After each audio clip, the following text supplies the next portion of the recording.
नमस्कार, स्वागत है आप सभी को आपके अपने चैनल प्रजापति हेल्थ केयर में। दोस्तों, हर लोगों की इच्छा होती है डॉक्टर बनना, मरीज की सेवा करना। तो ऐसे में वो ढूंढते हैं कि कौन से ऐसे मेडिकल कोर्स करे जिससे कि डॉक्टर बन के मरीज की सेवा करे। तो यह कोई बुरी चीज़ नहीं है। तो दोस्तों, बहुत सारे मेडिकल कोर्स है डॉक्टर बनने के लिए।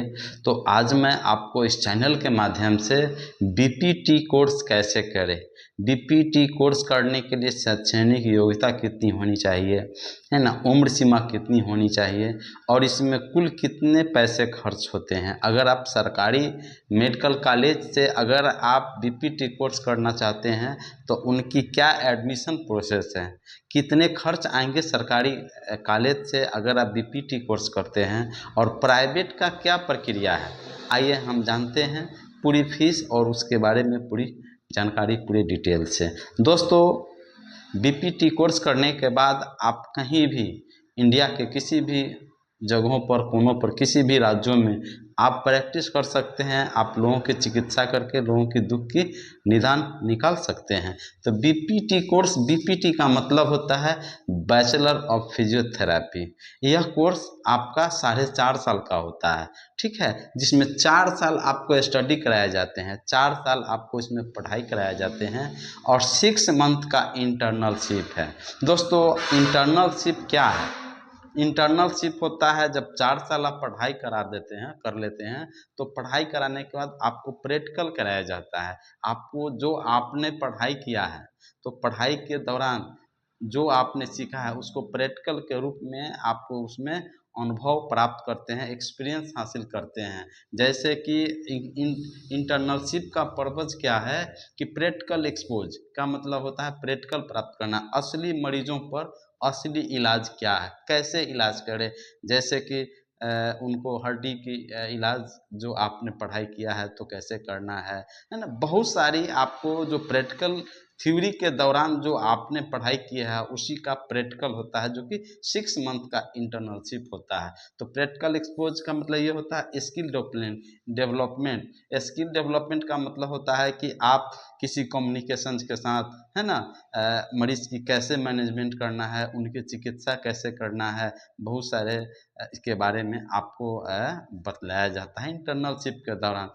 आप आप क्लिनिक में कैसे आप लोगों को चिकित्सा करेंगे, हॉस्पिटल्स हो गया या कोई कंपनी हो गई, या फिर जहां आपको इसकी जो इंटर्नलशिप कराई जाती है, यानी कि जहाँ जिस अस्पतालों में खास करके स्पेशलिस्ट जो डॉक्टर्स होते हैं, जैसे कि हड्डी रोग विशेषज्ञ, ऑर्थोपेडिक सर्जन के पास भी लोग इसमें सीखते हैं, उनकी जानकारियाँ दी जाती है इंटर्नलशिप के बारे में। क्योंकि इसके बारे में जब आप पढ़ाई करते हैं तो पढ़ाई के दौरान में आपका मसल्स के बारे में आपको जानकारियाँ दी जाती है, हड्डियों के बारे में बतलाया जाता है, ठीक है, वेन के बारे में बतलाया जाता है।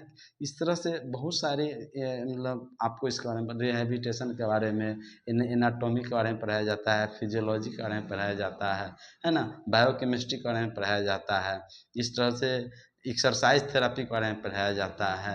बहुत सारी जानकारियाँ जो 4 साल में आपको पढ़ाई के दौरान बतलाए जाते हैं, जिस भी आप कॉलेज में आप पढ़ते हैं। तो दोस्तों, आपके मन में होगा कि मैं सरकारी कॉलेज से मैं एडमिशन लेकर के बीपीटी कोर्स करूँगा, तो उसके लिए बिल्कुल सरल और आसान उपाय बताएंगे कि कैसे आपका एडमिशन होगा। क्योंकि सरकारी एक ऐसे कॉलेज है जहाँ पर आपका एडमिशन होता है तो बहुत न्यूनतम पैसे में आपके खर्च होते हैं। वही अगर प्राइवेट कॉलेज में जाते हैं तो ऐसे में 10 गुना, 7 गुना, 8 गुना आपसे पैसे मनमाने तरीके से वसूले जाते हैं। तो वीडियो में बने रहिए, अब वीडियो को पूरा ज़रूर देखिए। अगर आप मेरे चैनल में नए हैं या फिर पहली बार मेरे चैनल से जुड़े हैं तो प्लीज़ लाइक करें, सब्सक्राइब जरूर करते हैं, क्योंकि इस चैनल के माध्यम से बहुत सारे हेल्थ टिप्स दिए जाते हैं, बहुत सारे मेडिकल नॉलेज दिया जाते हैं, बहुत सारे मेडिकल कोर्सों के बारे में बतलाया जाता है, ठीक है। तो ये है दोस्तों स्किल डेवलपमेंट। अब बात करते हैं सर्टिफिकेट। सर्टिफिकेट कब दिया जाता है? जब आप 6 मंथ का इंटर्नलशिप कंप्लीट हो जाता है, जब किसी अस्पताल में, है ना, क्लिनिक पर, हॉस्पिटल्स में जब आपका 6 मंथ का जब आप प्रैक्टिकल कर लेते हैं तो आपको उसमें सर्टिफिकेट आपको प्रदान किए जाते हैं, ठीक है। जॉब अपॉर्चुनिटी, जैसे ही आप इंटर्नशिप कंप्लीट करेंगे तो आपके लिए जॉब मिलना वहीं से आपको अपॉर्चुनिटी मिलने लगेगा। जैसे बहुत सारे प्राइवेट हॉस्पिटल्स हो गए है ना, सरकारी अस्पतालें हैं जहाँ पर आप फॉर्म भरना चाहते हैं, या फिर एनजीओ है, बहुत कंपनियां हैं, वहाँ से आपको ऑफर मिलेंगे, ठीक है, मौके मिलते हैं। तो जॉब अपॉर्चुनिटी जो है आपको सर्टिफिकेट प्रदान के बाद इंटर्नशिप जब कंप्लीट करते हैं तो आपको वहीं पे मिलता है। यहाँ नीचे लिखा है इंटर्नशिप के बाद फाइनल रजिस्ट्रेशन और डिग्री मिल जाती है। यानी कि जब आप इंटर्नशिप कंप्लीट कर लेते हैं तो उसके बाद आपको फाइनल रजिस्ट्रेशन और उसकी डिग्री है जो आपको सर्टिफिकेट प्रदान किए जाते हैं। अब हम बात कर रहे हैं कि इस कोर्स को करने के लिए इसकी शैक्षणिक योग्यता कितनी होनी चाहिए, एजुकेशनल क्वालिफिकेशन क्या होनी चाहिए। तो इसकी एजुकेशनल क्वालिफिकेशन जो है आपका होना चाहिए 12वीं, यानी कि इंटरमीडिएट होना चाहिए, साइंस होना चाहिए, पीसीबी फिजिक्स केमिस्ट्री बायोलॉजी आपका सब्जेक्ट होना चाहिए साइंस में, और आपको जो है 50% मार्क्स आपको अनिवार्य है जो आपको लाने होंगे इसमें बीपीटी कोर्स करने में, ठीक है। एज की बात करें, मन में आपको होगा कि इसके लिए एज कितनी होनी चाहिए, तो न्यूनतम एज की बात करें तो न्यूनतम एज आपका 17 वर्ष होनी चाहिए, है ना, कम से कम 17 वर्ष एज आपको होना अनिवार्य है, कंप्लीट होता है। एडमिशन प्रोसेस की बात करें कि एडमिशन आपका सरकारी कॉलेज में कैसे होंगे, तो दोस्तों बहुत सारे प्राइवेट जो मेडिकल कॉलेज है जहाँ बीपीटी कोर्स करना चाहते हैं तो कहीं कहीं वहाँ आपका डायरेक्ट एडमिशन हो जाता है, कहीं आपको एंट्रेंस एग्ज़ाम देते हैं, है ना, और कहीं और भी है प्राइवेट कॉलेज है, बहुत सारे ऐसे राज्य हैं जहाँ पर एंट्रेंस के अलावे भी आपको नीट की डिमांड कर देते हैं। लेकिन अक्सर हाँ आप अगर प्राइवेट कॉलेज में, अक्सर हाँ नहीं, अगर आप प्राइवेट कॉलेज से अगर आप बीपीटी कोर्स करना चाहते हैं तो आपको नीट कंपलसरी है। बात करते हैं नीट क्या है। दोस्तों नीट, नीट का मतलब होता है N double E T, sorry N double E T, national eligibility cum entrance test. यह एक ऐसा टेस्ट है जो कि आपको जब कोर्स नीट की तैयारी करते हैं तो यह राष्ट्रीय स्तर का कोर्स है, राष्ट्रीय स्तर का कोर्स नहीं, राष्ट्रीय स्तर की यह परीक्षा है, ठीक है, जिसको आप जब करते हैं तो करने के बाद आपको जो रैंक आते हैं, आप जो नंबर लाते हैं, उसी के अकॉर्डिंग आपका एडमिशन होता है मेडिकल क्षेत्र में। अगर अधिक रैंक लाते हैं, अधिक नंबर लाते हैं तो अधिक नंबर लाने के बाद आपको एमबीबीएस, है ना, उसका बीडीएस, बीएएमएस, बीयूएमएस, इस तरह से 9 ऐसे मेडिकल कोर्सेज है जो कि आपको नीट क्वालिफाई जब कर लेते हैं तो कैटेगरी बाय कैटेगरी भी जो है ना नीट का जो नंबर होता है, जो फाइनल स्कोर होता है, उसके अकॉर्डिंग आपको ये होता है। तो नीट में नंबर जो है आपको लाने पड़ेंगे। अगर आप नीट निकाल लेते हैं तो बीपीटी कोर्स करना चाहते हैं तो आपको कम से कम, अगर आप जनरल कैटेगरी से आते हैं तो 250 से लेके 400 नंबर आपको नीट में लाने पड़ेंगे, ठीक है। वही अगर आप ईबीसी और ईडब्ल्यूएस, ईडब्ल्यूएस का मतलब होता है इकोनॉमिकल वीकर सेक्शन, मतलब आर्थिक रूप से कमज़ोर, जनरल कैटेगरी से हैं लेकिन आर्थिक रूप से कमज़ोर हैं, ऐसे में अगर वह बीपीटी कोर्स करना चाहते हैं प्राय सरकारी मेडिकल कॉलेज से तो उनके लिए आपको 220 से लेकर के 350 तक उनको नंबर लाने पड़ेंगे, तब फिर आपके उनकी एडमिशन हो जाएगी सरकारी मेडिकल कॉलेज में। अगर वही बात करें कि एससी एसटी कैटेगरी से हैं तो उनको नीट में आपको 150 से लेके 250 नंबर आपको लाने पड़ेंगे, फिर आपका जो एडमिशन है जो कि सरकारी कॉलेज में हो जाएंगे। दोस्तों नीट के बारे में पिछले वीडियो में मैंने आपको बतलाया था कि नीट में कुल जो है आपको 720 नंबर के प्रश्न होते हैं, 720 नंबर के, 720 नंबर में आपको 200 प्रश्न पूछे जाते हैं, 200 प्रश्न, 200 प्रश्न में आपको 180 प्रश्नों का आपको जवाब देने पड़ते हैं।